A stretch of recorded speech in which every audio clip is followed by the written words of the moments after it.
আসসালামু আলাইকুম প্রিয় ভিউয়ার্স, আজ আমি অনেক দিন পর একটা ভিডিও নিয়ে আসছি। সেটা হচ্ছে খুবই ইম্পর্ট্যান্ট একটা ভিডিও। এটা হচ্ছে খুবই লেন্দি হয়ে যাবে যদি আমি এটা এক্সপ্লেন করতে চাই। আমি খুবই শর্টকাটে বুঝাইতেছি, এটা আপনারা দয়া করে আমার পরবর্তী এটার উপরে একটা ভালো ভিডিও আসবে, ওটা থেকে আপনারা সহজে বুঝে যাবেন। এটা হচ্ছে আমরা কোনো ল্যাবে এই ধরনের একটা পাস বক্স ইউজ করি, যে এই পাশ থেকে ওই পাশে কোনো মেটেরিয়াল ট্রান্সফারের জন্য যদি কোনো ম্যান অ্যালাউ না থাকে, তাহলে হচ্ছে আমরা এই পাশে মেটেরিয়ালটা দিব, অপোজিট সাইড থেকে অন্য একটা লোকে নিয়ে নেবে। তো এটা নেওয়ার জন্য হচ্ছে এরকম একটা পাস বক্স তৈরি করতে হয়, বা এরকম তৈরি করতে হয়। এটা তৈরি করতে গেলে অনেক টাকার প্রয়োজন যদি আমরা বাইরে থেকে নিয়ে আসি। আর যদি আমরা নিজেরা তৈরি করি কম খরচে আমরা এটা তৈরি করতে পারবো। এটা কিভাবে তৈরি করব, এটা আমাদের কাছ থেকে যোগাযোগ করলে আপনারা সাজেশন পেয়ে যাবেন, আমরা দিয়ে দেবো আশা করি। তো এটা তৈরি করার জন্য প্রথম হচ্ছে এরকম একটা বক্স তৈরি করে নিতে হবে। একটা বক্সের জন্য হচ্ছে কন্ট্রোল ইউনিটটা দেওয়ার জন্য হচ্ছে এই ভিতরে ইউনিটটা আপনারা দিতে পারবেন। আর এখানে কি কি ডিভাইস ইউজ করছি আমি, এখানে হচ্ছে একটা ইমার্জেন্সি সুইচ, এই পাশে একটা ইন্ডিকেটর ল্যাম্প, একটা গ্রিন ল্যাম্প, একটা সুইচ, এটা হচ্ছে ল্যাম্পের জন্য, ভিতরে আলো দেখার জন্য একটা ল্যাম্প। আমি চাইলে অন্য একটা ইউভি ল্যাম্পও ইউজ করতে পারতাম এখানে। সো অপোজিট সাইডে সেম এই ইউনিটগুলাই আছে। এখন ইলেকট্রিক্যাল আর কি ডিভাইস ইউজ করছি, এখানে একটা পাওয়ার সাপ্লাই ইউজ করছি এসি টু ডিসি, যেটা হচ্ছে 12 ভোল্ট আমার এখানে প্রয়োজন। আর দুটা রিলে ইউজ করছি আমি এখানে এসি টু ডিসি। এখানে আর কিছু কানেক্টর আছে। সো এখানে হচ্ছে আমার তারগুলো আমি ড্রেসিং করি নাই। সো কিছুক্ষণ আমি কাজটা কমপ্লিট করছি। এটা আমি যখন ড্রেসিং করব ফুল সুন্দর করে, তাহলে আপনারা দেখতে পারবেন। আর এটার কন্ট্রোলিংটা আমি কিভাবে করছি এটা মোটামুটি একটু বলতেছি।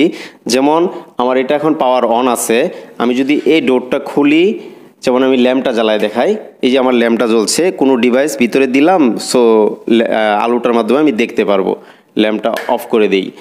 এখন হচ্ছে ইমার্জেন্সি সুইচ, আমি যদি এই পাশে, এই যে এই পাশে আমার ক্লোজ আছে, এই পাশে দরজা ক্লোজ আছে, অপোজিট সাইড থেকে যদি কেউ দরজা খুলে, তাহলে হচ্ছে এই পাশ থেকে আমি খুলতে পারবো না। এই যে এই পাশে খুলবে না। এই যে দেখেন আমি টানতেছি, আমার সবুজ বাতি জ্বলে গেছে। সবুজ বাতি জ্বলার কারণ হচ্ছে কি, অপোজিট সাইডে একটা লোক, তার পাশেও এই সবুজ বাতি জ্বলবে। দেন এই পাশে হচ্ছে সে আমি খুলতে পারবো না চাইলেও, কারণ অপোজিট সাইড থেকে সে এই ভিতরে যে মেটেরিয়ালটা দেওয়া আছে ওটা সে অপোজিট সাইড থেকে নিতেছে। এখন হচ্ছে ওই পাশে দরজাটা ক্লোজ করে দিলে, আমি এই পাশে ওই পাশে ক্লোজ করে দিছি। এখন হচ্ছে কি, আমি এই পাশ দিয়ে আমি কোনো কিছু ডিভাইস ভিতরে দিব, এই পাশ দিয়ে দেওয়ার ফলে কি আমার অপোজিট সাইড থেকে আমি খুলতে পারবো না। এই যে দেখেন আমার এই পাশেও সেম গ্রিন ল্যাম্পটা জ্বলে গেছে। এখন আমি যে টানতেছি, এই যে দরজা জোরে টানতেছি, এখন কিন্তু খুলতেছে না। এই যে দেখেন আপনারা, খুলতেছে না। সো প্রিয় ভিউয়ার্স, আপনারা এই কাজটা যদি আমার কাছ থেকে জানতে চান, আমার এই ভিডিওটা আপনারা দেখবেন। আমি এই কাজটা কিভাবে করছি A to Z আমি একদম আপনাদেরকে দেখিয়ে দেব। কোন ওয়্যারটা কোন জায়গায় কানেকশন করছি এটা একটা ড্রয়িংয়ের মাধ্যমে দেখিয়ে দেব। আমার ভিডিওটা আপনারা ভিডিও ডেসক্রিপশনে পেয়ে যাবেন। ধন্যবাদ সবাইকে। আসসালামু আলাইকুম। প্রিয় ভিউয়ার্স, এই যে আরেকটা জিনিস আমি বলতে ভুলে গেছিলাম, এই দরজাটা যে আটকেছে, কি কারণে আটকেতেছে, এখানে আমি একটা এই ম্যাগনেট ইউজ করছি। এটা হচ্ছে ডোর ম্যাগনেট বলে।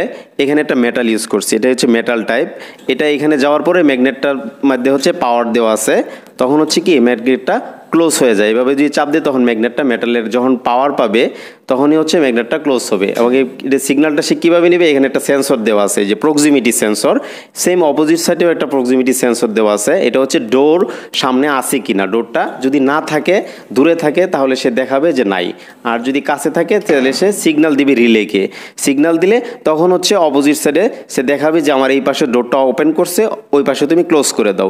সেম এরকম। প্রিয় ভিউয়ার্স, এটা দিয়ে আমরা কোনো বাসা বাড়ির আমি ডোর ইন্টারলকিংয়ের কাজ করতে পারবো। সেম এরকমই হবে ডোর ইন্টারলকিং। দেখা গেছে এই পাশ থেকে আমি দরজা খুলতেছি, অপোজিট সাইড থেকে কেউ দরজা খুলতে পারবে না। এটা সেম হচ্ছে একটা ডোর ইন্টারলকিংয়ের মতো কাজ। ধন্যবাদ সবাইকে। ভিডিওটা ধৈর্য সহকারে দেখবেন, লাইক, কমেন্টস এবং শেয়ার করবেন। ভুল ত্রুটি হলে ক্ষমা করবেন। আসসালামু আলাইকুম।